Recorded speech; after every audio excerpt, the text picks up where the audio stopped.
ఈ అధ్యాయము 2 భాగములుగా ఉంటుంది. మొదటి భాగము మొదటి 14 వచనాలు.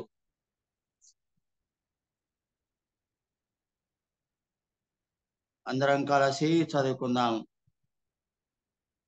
అటు తరువాత యేసు తిబెరియ సముద్ర తీరమున శిష్యులకు మరలా తన్ను ప్రత్యక్షపరచుకునను. ఆయన తన్ను ప్రత్యక్షపరచుకున్న విధమేదనగా, సీమోను పేతురును, దిదుమానబడిన తోమాయు, గలిలయలోని కానాను ఊరివాడగు నతనేలును, జెబెదయి కుమారులను ఆయన శిష్యుల్లో మరి ఇద్దరును కూడి ఉండిరి. సీమోను పేతురు, నేను చేపలు పట్టబోదునని వారితో అనగా, వారు, మేమును నీతో కూడా వచ్చేదమనిరి. వారు వెళ్ళి దోణి ఎక్కిరి, కాని ఆ రాత్రి ఏమీ పట్టలేదు. సూర్యోదయం అగుచుండగా యేసు ధరణి నిలిచెను. అయితే ఆయన యేసు అని శిష్యులు గుర్తుపట్టలేదు.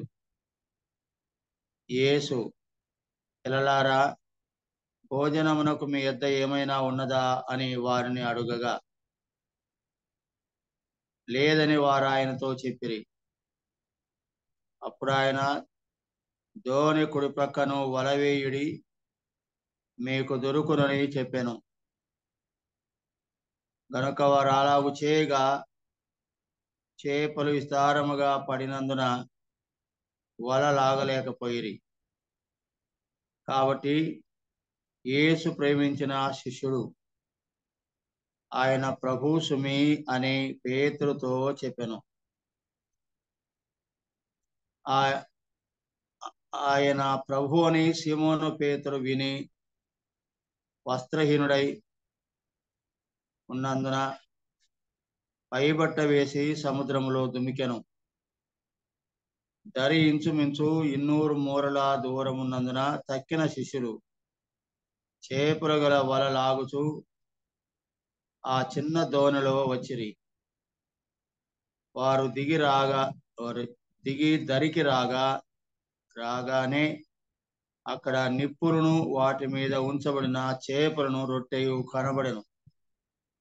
యేసు, మీరిప్పుడు పట్టిన చేపలలో కొన్ని తీసుకొని రండని వారితో చెప్పగా, సీమోను పేతురు దోణి ఎక్కి వలను దరికి లాగెను. అది 153 గొప్ప చేపలతో నిండి ఉండెను. చేపలు అంత విస్తారముగా పడినను వల పిగలలేదు. యేసు, రండి భోజనము చేయడని వారితో అనెను.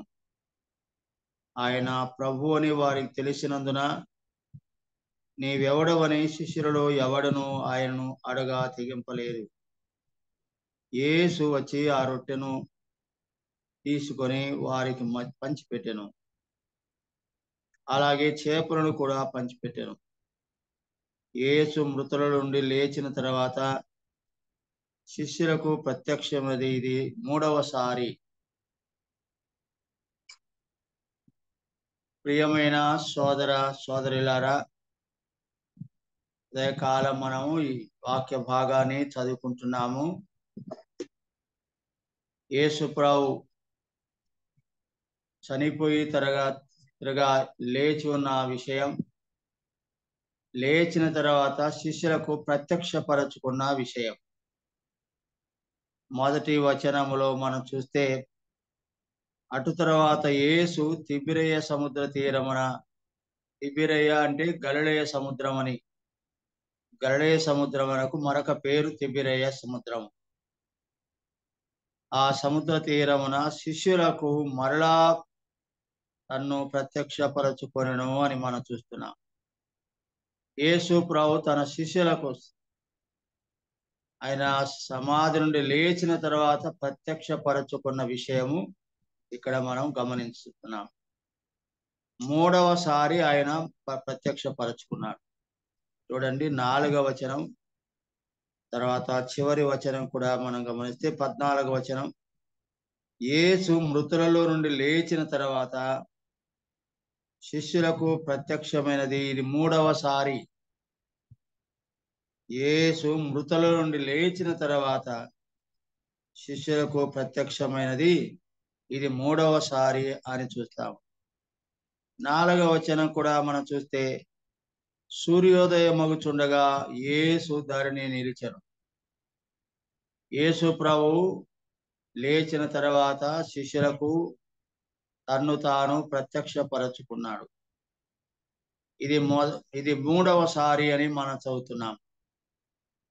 కానీ ఎప్పుడు ప్రత్యక్షపరచుకున్నాడు? సమయాన్ని మనం గమనిస్తే 4వ వచనంలో చూడవచ్చు. సూర్యోదయమగుచుండగా యేసు ధరణి నిలిచెను అని మనం చూస్తున్నాం. 2వ వచనానికి మనం వెళ్తే, సీమోను ఆయన ప్రత్యక్షపరచుకున్నప్పుడు ఆయన ప్రత్యక్షతను 7 మంది శిష్యుల ఎదుట తను తాను ప్రత్యక్షపరచుకున్నాడు. అంటే యేసు ప్రభు యొక్క ప్రత్యక్షతను 7 మంది మరి చూచారు. అది 2వ వచనంలో, సీమోను పేతురును, దిదుమానబడిన తోమాయు, గలిలయలోని కానాను ఊరివాడు నతనయేలును, జెబెదయి కుమారులు అంటే యాకోబు, యోహాను, ఆయన శిష్యులలో మరి ఇద్దరును కూడి ఉండిరి అనే మాట చూస్తున్నాం. ఈ 7 మంది శిష్యులైన వారు కూడుకొని ఉన్నారు, ఒక చోటనే ఉన్నారు. కనుక 7 అనే సంఖ్య సంపూర్ణ సంఖ్య. యేసు ప్రభు తిరగా లేచి ఉన్నాడు అనే సంగతి ఎరిగిన వారై ఆయనను చూడాలనే అపేక్షతో వారు కూడుకొని ఉండుట మనం గమనించాలి. మనం కూడా ఉదయకాలంలో 7 మంది కాదు, కానీ అంతకంటే ఎక్కువగా అనేక కుటుంబాలు కలిసి మనం మరి సమయంలో కలుసుకున్నాం, కూడుకున్నాం. ప్రభు యొక్క ప్రత్యక్షతను వారు గుంపుగా ఉండి ఒక 7 మంది ఒక చోట కూడుకున్న వారై, అలా ఎందుకు కూడుకున్నారు అంటే ప్రభు యొక్క ప్రత్యక్షతను చూడాలి, లేచిన ప్రభువును చూడాలి, మృతుల నుండి లేచిన ప్రభువును మనం చూడాలి అని వారంతా సిద్ధపడి ప్రిపేర్ అయి, ఎప్పుడు వారు కూడుకున్నారు అని చూస్తే 4వ వచనంలో ఉదయమున అనే మాట మనం గమనిస్తున్నాం. ఉదయమున వారు, మనం కూడా ఇప్పుడు ఉదయమున కూడుకుంటున్నాం. కనుక సందర్భం, ఆ కంటెక్స్ట్ మనం చూసినట్టయితే, ఉదయకాలమున 7 మంది శిష్యులైన వారు ప్రభు యొక్క ప్రత్యక్షత కొరకు వారు లేచి సిద్ధపడి ప్రభు యొక్క ప్రత్యక్షత కొరకు వారందరూ కూడుకొని ఉన్నారు అని సత్యం మనకు ఇందులో కనబడుతుంది. మనం కూడా 7 మంది, 7 కుటుంబాలే కాకుండా అంతకంటే ఎక్కువగా సంఘములో ఉండేటువంటి కుటుంబాలన్నీ కూడా వేకువజామున ఉదయం అనే సూర్యోదయానికి ముందుగా మనందరం కూడా ప్రభు యొక్క ప్రత్యక్షత కొరకు కూడి రావడం మనకొక అభ్యాసమై ఉంటే ఎంత మేలు. మరి మనకొక ప్రాక్టీస్ మనం కలిగి ఉంటే ఎంత మంచిది. కాబట్టి ఒకరినొకరు మనం పురుకొల్పుకొని లేపి తట్టి వారిని మేల్కొల్పి ఈ యొక్క ప్రత్యక్షత ప్రభువును పొందటానికి మనం సిద్ధపడి రావాలని కోరండి, చెప్పండి, హెచ్చరించండి. సరే, వారందరూ కూడి వచ్చినారు.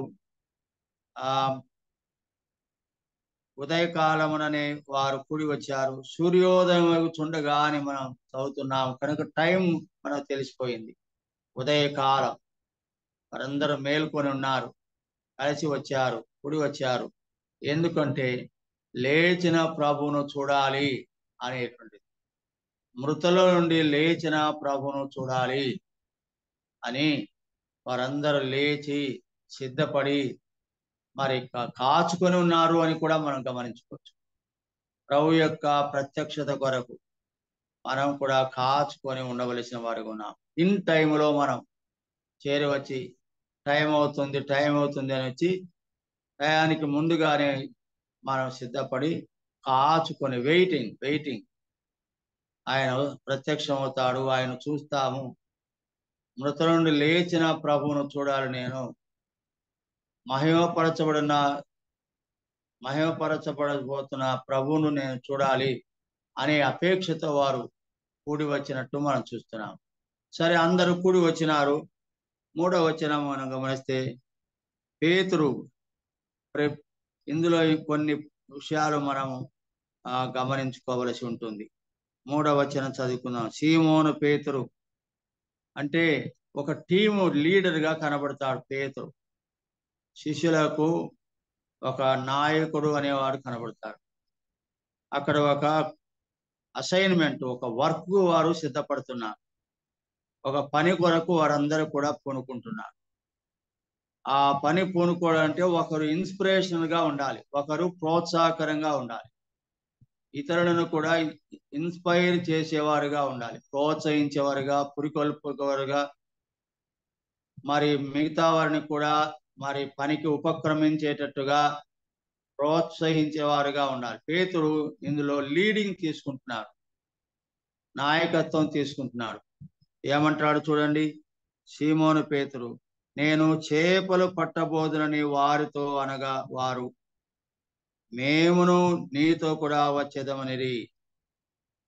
ఇందులో మంచి పాఠం మనకు ఉంది. పేతురు యొక్క నిర్ణయం, డెసిషన్ అనే మాట, ఒక నిర్ణయం, ఒక పని కొరకు, ఒక పని చేయడానికి ఒక నిర్ణయము, డిటర్మినేషన్, ఒక డెసిషన్ తీసుకోవడానికి పేతురు ఎప్పుడు ముందుంటాడు. ఇక్కడ చూస్తే మనం, నేను చేపలు పట్టుదునని వారితో అనగా, చేపలు పట్టుదును అని అన్నాడు. అవును, వాస్తవం. పేతురు సహజంగా వృత్తిరీత్యా వారు చేపలు పట్టువారు, చేపలు పట్టే వృత్తి గలవాడు, చేపల పట్టులో బహు నైపుణ్యం కలవాడు. ఎంతో కాలముగా చేపలు పట్టే వృత్తిలోనే వారు స్థిరపడ్డారు. అంతేకాదు, చేపలు పట్టడమే కాదు, చేపలను అమ్మకము చేయడము, చేపలను ఎగుమతి చేయడంలో చాలా ప్రసిద్ధులు. వారు చేపలు తమకు ఆహారం కొరకు మాత్రమే కాదు, వారు అమ్మకం చేసుకుని ధనమును సంపాదించుకునేవారు. చేపల వ్యాపారి అని కూడా మనం చెప్పవచ్చు. చేపలు పట్టడం 2 ఉద్దేశాలు. ఒకటి, తమకు ఆహారముగా చేపలు పట్టడం, జీవనం కొరకు. రెండవదిగా వ్యాపారం, ఆదాయం కొరకు, లాభం కొరకు చేపలను వ్యాపారముగా చేసుకొని చేపల వ్యాపారం ఎగుమతులు చేసేవారని. అలాంటి వాడు కనుక పేతురు ఒక డిసిషన్కి వచ్చాడు. నేను చేపలు పట్టుదును అని అనగానే మిగతా వారు చూడండి ఏమంటారు, మేమును నీతో కూడా వచ్చేదాము, మేమును నీతో కూడా వస్తాం. మేము ఎందుకు రాము నీ అంట? ఇందులో ఏం కనబడుతుంది మనకు? పేతురు ఒక లీడింగ్ పర్సన్ గా కనబడతాడు, ఇన్స్పిరేషనల్ గా ఉన్నాడు, లీడర్ గా ఉన్నాడు.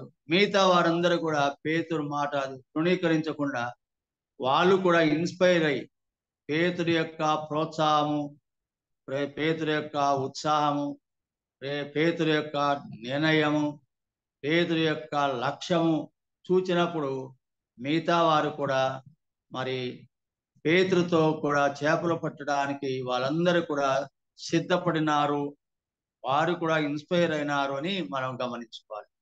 ఇందులో ఒక పాఠం మనం నేర్చుకోవాలి. పేతురు చేపలు పట్టే వృత్తి గలవాడు, చేపలు పట్టుట ఎందు నైపుణ్యము కలవాడు, అనుభవం కలవాడు, మేలుకొలు కలవాడు, చేపలు వ్యాపారం చేసేవాడు, ఎగుమతులు చేసేవాడు. కనుక అలాంటి పేతురు నేను చేపలు పట్టుదును అనే నిర్ణయం చేసుకున్నాడు, దృఢమైన నిర్ణయం. ప్రియులారా, చేపలు అంటే ఇక్కడ మనం మనుషులు అనే మాట మనం గమనించాలి. నేను మనుషులను పట్టుతాను. ఒక మాట మనం మత్తయి సువార్త 4వ అధ్యాయానికి వెళ్దాం. చూడండి, మత్తయి సువార్త 4వ అధ్యాయంలో యేసు ప్రభు వారు పలికిన మాట 13వ వచనం, క్షమించండి 19వ వచనం. మత్తయి సువార్త 4వ అధ్యాయం 19వ వచనం. ఆయన అంటే యేసు ప్రభు. ఆ ముందు వచనం కూడా మనం గమనిస్తే అక్కడ సీమోను పేతురు, అతని సోదరుడైన అంద్రియా కనబడుతున్నారు. సీమోను పేతురు అంద్రేయులు ఒక అన్నదమ్ములు సోదరుడు. వారిద్దరూ సహోదరుడు సముద్రంలో వల వేయుట చూచాడు యేసు ప్రభు. అప్పుడు అంటాడు ఈ మాట, వారు జాలరులు. ఆయన అంటే యేసు ప్రభు, నా వెంబడి రండి, నేను మిమ్మల్ని మనుషులను పట్టు జాలరులుగా చేతును అని వారితో చెప్పాను. వెంటనే వారు తమ వలలు విడిచిపెట్టి ఆయనను వెంబడించిరి అని మనం చూస్తున్నాం. గమనించండి, నా వెంబడి రండి, ఫాలో ఆఫ్టర్ మీ అని అంటాడు. ఫాలో ఆఫ్టర్ మీ, నన్ను నా వెంట రండి, నా వెంబడి రండి అని ప్రభు వారిని అడగగా వెంటనే వారు దానికి అంగీకరించారు. అప్పుడు యేసు ప్రభు వారు ఒక వాగ్దానం చేస్తున్నాడు, మీరు చేపలు పట్టుట మాత్రమే కాదు, దానికంటే మిన్నైనది, మిక్కిలి విలువైనది, మిక్కిలి శ్రేష్టమైన దానికి మిమ్మల్ని నడిపిస్తాను అంటూ మనుషుల పట్టు జారులుగా నేను చేస్తాను. చేపలు పట్టు వారికి విలువ ఎక్కువనా, మనుషులను పట్టు వారికి విలువ ఎక్కువనా? చేపలు పట్టు వారు ఎప్పటికైనా కూడా చేపలు పట్టే వారిని వారి యొక్క నాగరికత కానీ, వారి జీవన విధానం కానీ, వారి విద్యా వివేకములు కానీ చాలా లో లెవెల్లో ఉంటాయి. కానీ మనుషులను పట్టేవారు, మనుషులను సంపాదించే వారి యొక్క స్టాండర్డ్స్, హై స్టాండర్డ్స్ ఉంటాయి. అందువలన ఏది విలువైనది? చేపలు పట్టుట కంటే మనుషులను పట్టుట అన్నది గొప్ప విలువైనది కనుక, ఏంటి ఆఫ్టర్ ఆల్ మీరు ఇంకా ఎప్పుడు ఇట్లానే చేపలు పట్టుకునే వృత్తిలో ఉంటూ ఈ మొరటితనంతో, ఈ అనాగరికంగా విద్య లేకుండా సముద్రంలో ఉప్పు నీళ్ళలో తిరిగి మీ శరీరాన్ని పాడైపోయి నల్లగా కనబడతా, వస్త్రాలు లేకుండా ఉంటా, ఈ అనాగరిక పరిస్థితులు ఎందుకు మీకు? ఇంతకంటే మీకు బెటర్ లైఫ్ మీకు ఇస్తాను. శ్రేష్టమైన, ఉన్నతమైన, ఔన్నత్యంతో కూడిన, గొప్ప విలువతో కూడినటువంటి ఒక వృత్తిని మీకు చూపిస్తాను. అది మనుషులను పట్టేటువంటి పని అని యేసు వారు చెప్తున్నాడు. ఈ మాట దగ్గర ఒక్క నిమిషం నిలబడదాం మనం. ప్రియమైన సోదర సోదరులారా, మనుషులను పట్టుట అనే మాట, మిమ్మను మనుషులను పట్టు జారులుగా చేతును అని ప్రభు వాగ్దానం. మనుషులను పట్టుట లేదా మనుషులను సంపాదించుట, మనుషులను ప్రభు కొరకు ఒక మాట మనం దానియేలు గ్రంథంలో ఒక మాట, చివరి అధ్యాయంలో ఒక మాట చదువుతున్నాం చూడండి. దానియేలు గ్రంథం 12వ అధ్యాయం. ఏది శ్రేష్టము, ఏది మిక్కిలి విలువైనది అనే మాట మనం గమనించినప్పుడు, దానియేలు గ్రంథం 12వ అధ్యాయం మనం చదివినప్పుడు 13వ వచనం, బుద్ధిమంతులైతే ఆకాశ మండలములోని జ్యోతులను పోలిన వారై ప్రకాశించెదరు.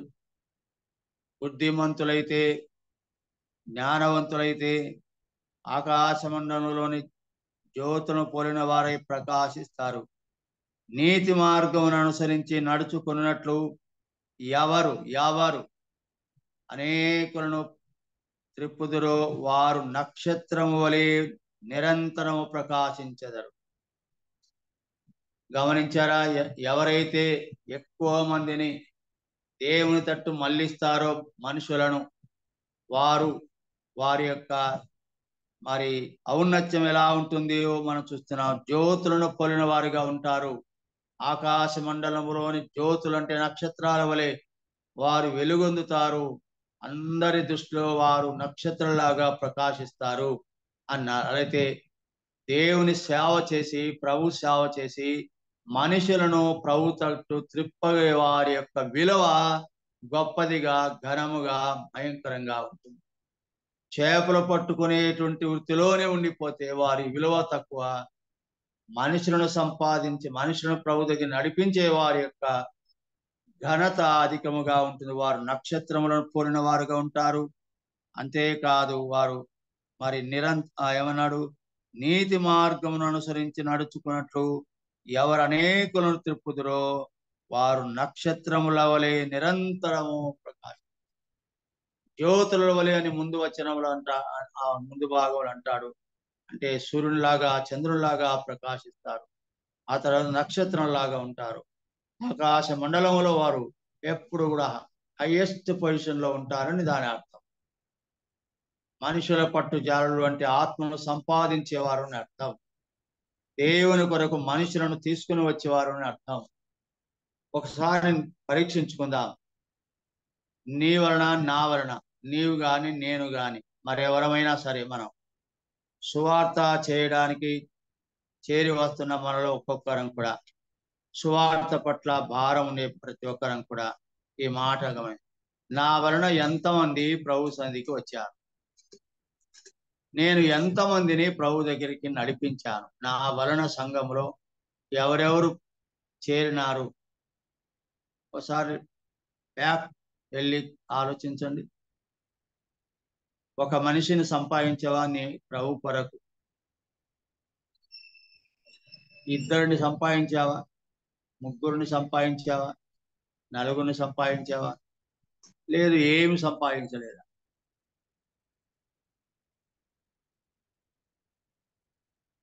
ఒకసారి పరీక్షించు. మనుషులను సంపాదించేగా ఉన్నామా?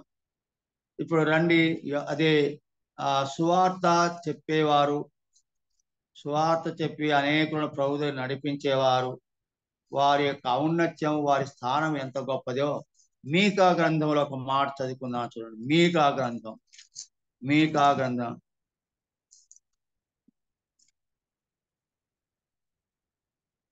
మీకా కాదు, దాని పక్కన నహూము గ్రంథం, నహూము గ్రంథము 1వ అధ్యాయము 15వ వచనం. నహూము గ్రంథం మీకా గ్రంథం పక్కనే ఉంటుంది. అందులో 1వ అధ్యాయము 15వ వచనం. సువార్త ప్రకటించుచు సమాధాన వర్తమానము తెలియచేయువారు. రెండు పనులు చెప్తాడు. ఒకటి సువార్త ప్రకటించుట, సమాధానమును ప్రకటించుట. సువార్తలో సమాధానం ప్రకటించుట అన్నది ముఖ్యంగా హైలైట్ కావాలి. అందుకే ప్రయాసపడి భారం మోసుకునుచున్న సమస్త జనులారా నా యొద్దకు రండి, నేను మీకు విశ్రాంతి కలగచేతును అని ప్రభు పలికిన మాటను ఎప్పుడు మనం ప్రస్తావన చేస్తూ ఉండాలి. అది ఫోకల్ పాయింట్, ఫోకస్ చేయాలి, దాన్ని స్ట్రెస్ చేసి చెప్పాలి. సువార్తకి వెళ్ళేటప్పుడు దేవుని వాక్యాలను యథాతథంగా ఉన్నది ఉన్నట్టుగా పదే పదే మనం రిపీటెడ్గా ప్రకటించాలి. ప్రయాసపడి భారం మోసుకునుతున్న సమస్త జనులారా నా యొద్దకు రండి, నేను మీకు విశ్రాంతిని కలగచేతును. విశ్రాంతి లేని వారికి విశ్రాంతి, సంతోషం లేని వారికి సంతోషం, నెమ్మది లేని వారికి నెమ్మది, ఆనందం లేని వారికి ఆనందం, ఆరోగ్యం లేని వారికి ఆరోగ్యం. ఇలాగ మనం స్పష్టంగా ఈ సమాధాన సువార్తను బలముగా మనం చెప్పవలసింది. ఎందుకంటే ప్రజలలో ఈ సమాధానం లేదు, ఈ శాంతి లేదు, ఈ సంతోషం లేదు, ఈ నెమ్మది లేదు, ఆరోగ్యం లేదు, మనసులో నెమ్మది లేదు, తృప్తి లేదు. ఇలాంటి మానవునికి మరి మనం ఈ సమాధాన సువార్త చెప్పాలి. అలా చెప్తే వారి పాదములు పర్వతముల మీద కనబడుచున్నవి అన్నాడు. కనుక సువార్త ప్రకటించుట ద్వారా, సువార్త ప్రకటించే వారి యొక్క ఆధిక్యత, ప్రివిలేజ్ అని అంట. వారి ఆధిక్యత, వారి ప్రివిలేజ్ ఏంటంటే పర్వతముల మీద వారి పాదాలు కనబడతాయట. అంటే అంత హైలైట్ అవుతారు. సువార్త ప్రకటించుట ఎంత ధన్యత. అందువల్ల సువార్తకు రండి. ఎప్పుడైనా సువార్త అనగానే ఎక్కండి బండిని, సువార్త అనగానే పట్టండి బైబిల్ను, సువార్త అనగానే పట్టండి పత్రికలను, సువార్త అనగానే పట్టండి కొత్త నిబంధనలను, సువార్త అనగానే త్వరపడి రండి ముందు. మీరు మన పాదములు పర్వతాల మీద ఉన్నతములైనవి అనే ఒక ఆధిక్యతను పొందుదాం. మనం సువార్త ప్రకటించడం నామూషి కాదు, సిగ్గుపడే ఆ కార్యక్రమం కాదు, భయపడే కార్యక్రమం కాదు. దేవుడు అంత ఔన్నత్యంగా వారిని చూస్తాడు, ఘనంగా చూస్తాడు. సరే, ఇప్పుడు రండి యోహాను సువార్తకు 21వ అధ్యాయములో సీమోను పేతురు 3వ వచనం. నేను చేపలు పట్టబోదును అని ఒక నిర్ణయం. అవును, నేను ఆత్మను సంపాదించడం, మనుషులను ప్రభు దగ్గర తీసుకుని రావాలి. సోదరుడా సోదరి, నేను ప్రభు దగ్గరికి మనుషులను తీసుకుని రావాలి. వస్తూ పోతూ ఎవరికో ఒకరికి చెప్పి, ఎవరినో ఒకరిని దారిలో కనబడిన వాడిని, ఎదురింటి వారినో లేదా పక్కింటి వారినో లేదా దారిలో పోయేవాడినో ఎదురైన వారినో ఎక్కడో చోట ప్రభు దగ్గరికి నడిపించడం ప్రయత్నం చేయాలి. మనం ఆ ఒక నిర్ణయం మనం ఉదయకాలం చేసుకుందామా? నేను చేపలు పట్టబోతునని పేతురు ఎలా నిర్ణయం చేసుకున్నారో మనం కూడా నేను ఆత్మను సంపాదించాలి, మనుషులను దేవుని దగ్గరికి తీసుకుని రావాలి. ప్రభు దగ్గరికి నశించిపోయే మానవాళిని ఎలాగైనా సరే, ఒక త్రాగుబోతును, ఒక జూదగాని, ఒక వ్యభిచారిని, ఒక తిరుగుబోతును, తాగుబోతును, తిండిపోతును, ఒక సోమరిపోతును నేను ప్రభువుని నడిపించాలి అనే ఒక కృతనిశ్చయంతో మనము ఒక నిశ్చయం చేసుకుంటే అంత మంచిది. ఎవరి దగ్గరికి వెళ్ళాలి? మీరు వెళ్ళండి, వీధులకు వెళ్ళండి అన్నారు. నడి వీధులకు వెళ్ళండి, పొలాల్లో ఉండే వారికి వెళ్ళండి, కళ్ళాములలో ఉండే వారి దగ్గరికి వెళ్ళండి అన్నారు. అందరిని పిలవండి, నేను విందు సిద్ధం చేశాను, రండి అని చెప్పడానికి తన దాసులను పంపినట్టు మీరు వెళ్ళి బీదలు, అంగహీనులను, గుడ్డివారిని, కుంటివారిని, కళ్ళములలో ఉండేవారికి చెప్పండి మీరు బహిరంగముగా అన్నాడు. కనుక మనం ఎవరిని సంపాదించాలంటే మనకు సరిగ్గా ఉండవు. బీదల దగ్గరికి వెళ్ళండి, గుడ్డివారి దగ్గరికి వెళ్ళండి, అంగహీనుల దగ్గరికి వెళ్ళండి, ఫిజికల్ హ్యాండిక్యాప్ దగ్గరికి వెళ్ళండి, కుంటివారి దగ్గరికి వెళ్ళండి, పొలంలో పనిచేసే వారి దగ్గరికి వెళ్ళండి, కళ్ళాల్లో పనిచేసే వారి దగ్గరికి వెళ్ళండి, వీధుల్లో తిరుగుబోతుల దగ్గరికి వెళ్ళండి, త్రాగుబోతుల దగ్గరికి వెళ్ళండి, జూదల దగ్గరికి వెళ్ళండి, తిండిపోత దగ్గరికి వెళ్ళండి, తాగుబోతుల దగ్గరికి వెళ్ళండి, సోమరితనం నిద్రబోతుల దగ్గరికి వెళ్ళండి అని దేవుడు ప్రభు సెలవిచ్చాడు.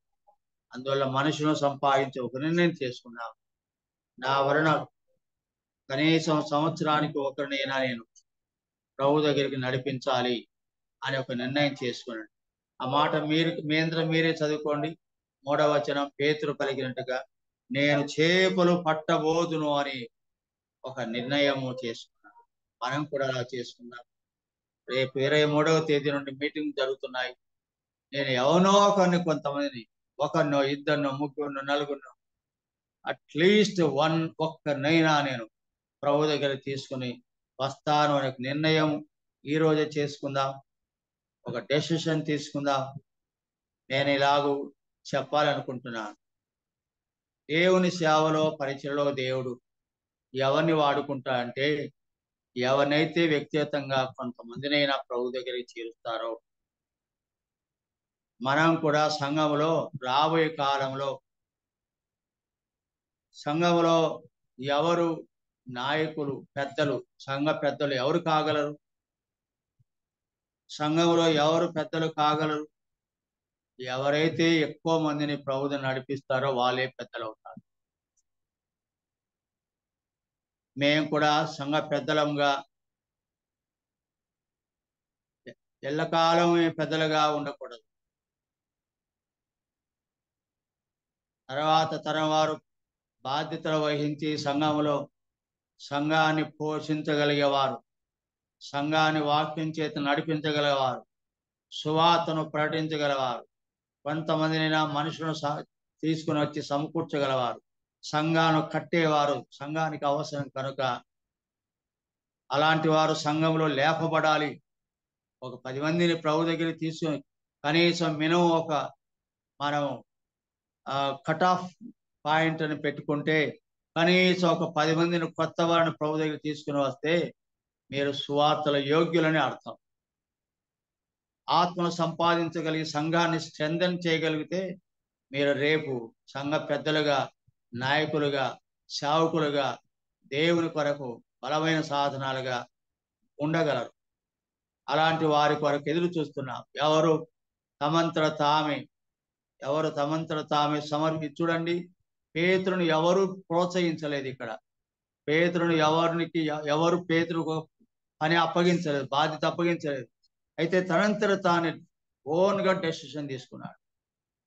దేవుని కొరకు, స్వార్థ కొరకు, ఆత్మల రక్షణ కొరకు, ఆత్మల సంపాదన కొరకు మీ అంతటా మీరే సంఘములో దేవుని పని కొరకే పూనుకొనండి. ఆత్మను మనుషులు తీసుకుని రండి. అది ఒక వరంగా, కృపావరంగా ఎంచుకోనండి. ప్రభు దగ్గర అడగండి, ప్రభువా నన్ను మనుషుల పట్టు జారులుగా చేయనాయన, మనుషులను సంపాదించేటువంటి వరము నాకు దయచేయండి ప్రభువా. నా వలన రారు ప్రభువా, నా శక్తి వలన రారు ప్రభువా, నన్ను బట్టి రారు ప్రభువా, నిన్ను బట్టి వస్తారు. తర్వాత చదువుకున్నా చూడండి త్వరగా. కనుక పేతురు నిర్ణయం చేసుకున్నట్టుగా మనం కూడా నిర్ణయం చేసుకోవాలి. అప్పుడు తనకు సహకారులు కూడా అందుబాటు అయినారు. మేము కూడా నీతో వస్తామని మిగిలిన శిష్యులను ఒకరు పూనుకుంటే వారికి మరింత మంది జత అవుతారు, జమైతారు.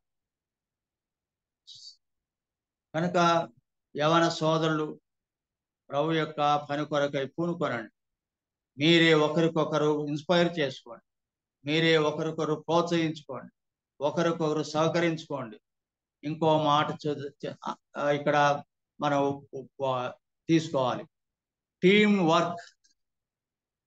టీమ్ వర్క్ అనేది కనబడుతుంది. 7 మంది కలిసి వారు చేపలు పట్టడానికి వెళ్ళాడు.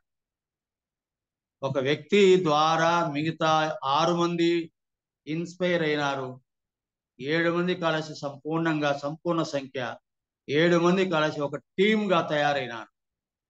టీమ్ వర్క్ అయి ఉండాలి. ఎప్పుడు కూడా టీమ్ వర్క్ అయి ఉండాలి. టీమ్ లీడర్ కూడా ఉండాలి. కనుక సిస్టంలోనికి మనం రావాలి. ఒక లీడర్, ఒక ఇన్స్పైర్డ్ లీడర్ కావాలి. ఇతరులను మోటివేట్ చేసి, ఇన్స్పైర్ చేసి, కలెక్ట్ చేసి, గ్యాదర్ చేసి, మోటివేట్ చేసి, ఆ పనిలో అందరిని ఇన్వాల్వ్ చేసి, ఎప్పుడు కూడా ఇతరులను ఇన్వాల్వ్ చేయడం గొప్ప విషయం. నా అంతటా నేనొక్కని చేయడం అనేది కాదు. దైవ వాక్యంలో మనకు అట్లా కనబడదు. ఏక వ్యక్తి సేవ ఉండదు.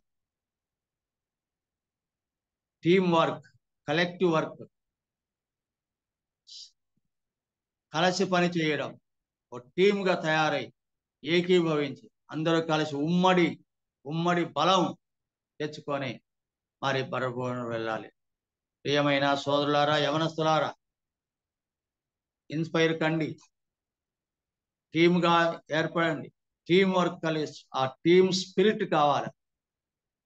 ఒక లీడర్ కావాలంటే ఒక టీమును కలుపుకొని పోయేట్టుగా ఉండాలి. ఒక టీం అంతటిని కలిపేట్టుగా ఉండాలి. కనుక సంఘములో ఏకపాత్రాభినయం ఉండదు. అందరినీ కలుపుకొని వాళ్ళు, పెద్దవాళ్ళను, చిన్నవాళ్ళను, యోగ్యులను, బలహీనులను, బలవంతులను అందరినీ కలుపుకొని పోవాలి. ఇక్కడ అది మనకు కనబడుతుంది. తర్వాత చూడండి 4వ వచనం, అరుణోదయం 3వ వచనం పూర్తిగా చదువుదాము. నేను చేపలు పట్టబోదిన వారితో అనగవారు మేము నీతో కూడా వచ్చేదమనేది.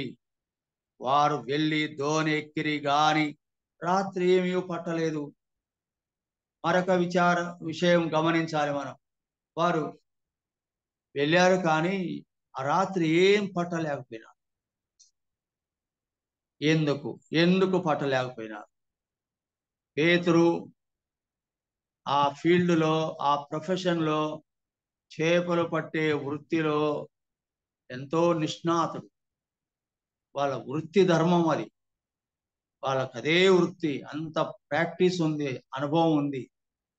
అయినా ఫెయిల్. ఇందులో ఒక పాఠం నేర్చుకున్నాం. మనం ఎంత యోగ్యులం అనుకున్నా, అనుభవం ఉంది అనుకున్నా, శక్తియుక్తులు ఉన్నాయనుకున్నా మన వలన ఏమి కాదు. నా అంతటా నేను ఏమి సాధించలేను. ప్రభు యొక్క ఆలోచన చొప్పున, ప్రభు యొక్క కృప చొప్పున, ప్రభు యొక్క బలము చొప్పున, ప్రభు యొక్క జ్ఞానం చొప్పున మనం వెళ్ళవలసిందే. కానీ అలాగైతే మనం పని కొరకు, సువార్త కొరకు వెళ్ళే ముందుగా అందరం కలుసుకొని ఒక టీముగా కలిసి వచ్చి, టీముగా కలిసి ప్రార్థించి అనే మాట, టీముగా కలిసి వచ్చి, టీముగా ప్రభు సన్నిధిలో ప్రభు యొక్క ఆలోచన కొరకు ప్రార్థన చేయాలి. ఎటు వెళ్ళ తర్వాత చూడండి ఏమంటాడు, రాత్రికి దోణి ఎక్కిరి కానీ ఆ రాత్రి ఏమీ పట్టలేదు. అప్పుడు 4వ వచనం, సూర్యోదయమగుచుండగా యేసు ఇద్దరు నిలిచి, అయితే ఆయన యేసు అనే శిష్యులు గుర్తుపట్టలేదు. యేసు ప్రభు ప్రత్యక్షమైతే శిష్యును యేసు ప్రభును గుర్తించలేకపోయాను, గమనించలేకపోయాను, గుర్తుపట్టలేకపోయాను. ఇది కూడా ఒక లోపంగా మనం చూడాలి. అంత ప్రకాశవంతమైనటువంటి సూర్యోదయాన యేసు ప్రభు అక్కడ నిలబడితే ఆయన గుర్తుపట్టలేదంటే చూడండి, ప్రకాశమానమైన వెలుగులో యేసు ప్రభు అక్కడ ప్రత్యక్షమైతే ఆ వెలుగులో కూడా ఆయన గమనించకపోతే, గుర్తించకపోతే ఎలాగో. ఈనాడు ప్రభువును మనం చూడలేని కబోదులుగా ఉన్నట్టున్నాం. ప్రకాశమానుడైన యేసు ప్రభు ప్రకాశిస్తున్నటువంటి మహిమలో ఉండగా, ఆ మహిమ ప్రకాశములో ఉన్న ప్రభు మహిమతోనే లోకానికి రాబోతుండగా, ఆ ప్రకాశవంతుడైన ప్రభును మనం తెలుసుకోలేక, ఎరగక, గమనించక, గుర్తించక ఉన్నాం కాబట్టి కాలం ప్రభు దగ్గర పశ్చాత్తాపడదాం. తర్వాత చూడండి 5వ వచనం, యేసు పిల్లలారా భోజనమునకు మీ యొద్ద ఏమైనా ఉన్నదా అని వారిని అడిగాను. యేసు ప్రభు వారి ఆకలి తీర్చడానికి, అవసరానికి, సమయానికి వారికి భోజనం ఉందా లేదని చింతిస్తున్నాడు. చూడండి, ఎవరు చింతించారు భోజనం విషయం? మత్తయి సువార్తలో ప్రభు ఉన్నాడు, మీరు ఏ విషయంలో చింతపడవద్దు, మీ చింత యావత్తు నా మీద వేయండి, నేను మీ కొరకు చింతించుచున్నాను. వారు చేపలు పట్టడానికి వెళ్తున్నారు, చేపలు పట్టే పని మీద దృష్టి కలిగి ఉన్నారు, ప్రభు మీద దృష్టి లేదు. అయినను ప్రభు వారి ఆకలి మీద, వారికి ఆహారం ఉందా లేదా అని, వారికి కావలసిన ఆహారం మీద ప్రభు దృష్టి ఉంచినాడు. అందుకే ప్రియులారా, మీకేమి కావాలో మీ ప్రభు తండ్రికి తెలుసు. నేను మీ విషయమై చింతించుచున్నాను, మీ విషయమై మీరు చింతించవద్దు. ఏమి తిందుమా, ఏమి త్రాగుదుమా, ఏమి ధరించుకుందుమా అని మీరు చింతించవద్దు అన్నాడు లూకా సువార్త. 3 ప్రధానమైన కోరికలు ఉంటాయి.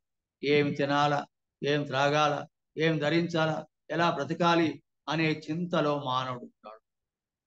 ఆ చింతను నా మీద వేయండి. చూడండి, భోజనం ఉందా మీ దగ్గర?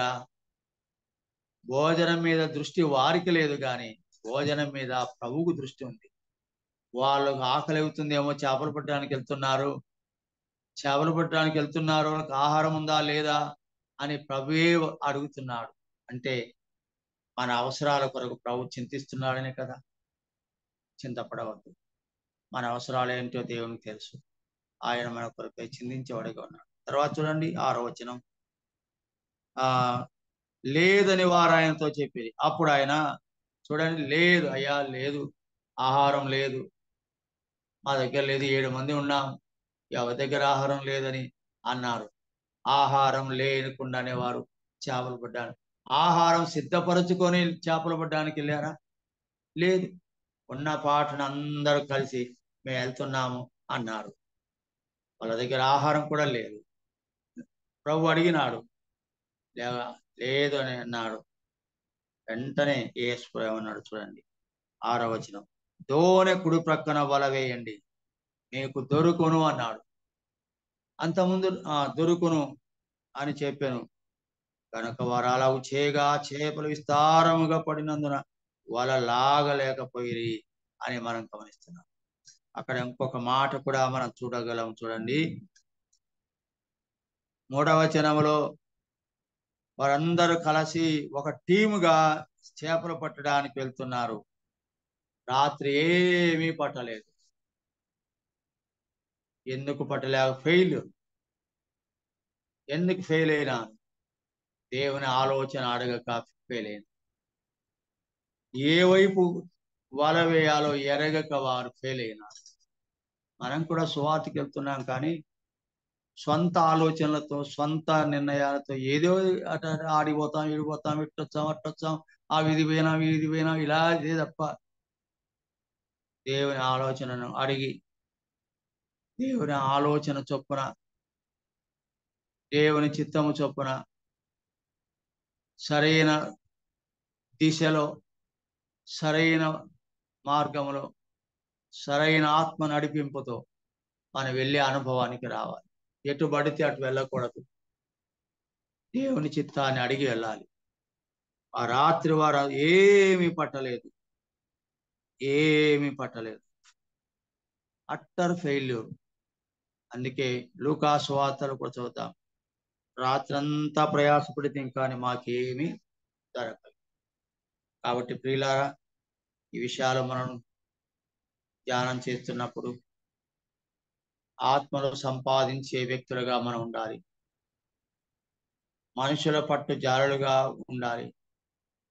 మిమ్మును నేను మనుషుల పట్టు జారులుగా చేతునని ప్రభు అన్నాడు కనుక మనం కూడా ప్రభును అడగాలి, ప్రభువా ఆత్మను సంపాదించే వరం నాకు దయచేయి, మనుషులను సంపాదించే కృపావరం నాకు దయచేయి. ఇదిగో నా ద్వారా కొంతమంది సంఘానికి యాక్టివ్గా చేయి, అదనముగా వచ్చేట్టుగా చేయి, కొత్త వారు అని ప్రార్థన చేసుకొని ఎటు వెళ్ళాలో ప్రార్థన చేసుకొని ప్రభు యొక్క ఆలోచన ఎరిగి, ప్రభు చిత్తం ఎరిగి, ప్రభు ఆత్మ చేత నింపబడి దేవుని వాక్యాన్ని మనం తీసుకొని లోకానికి వెళ్ళవలసి. అలాగ చేయటకు ప్రభు మనందరినీ కూడా ప్రోత్సహించి పురికొల్పునుగా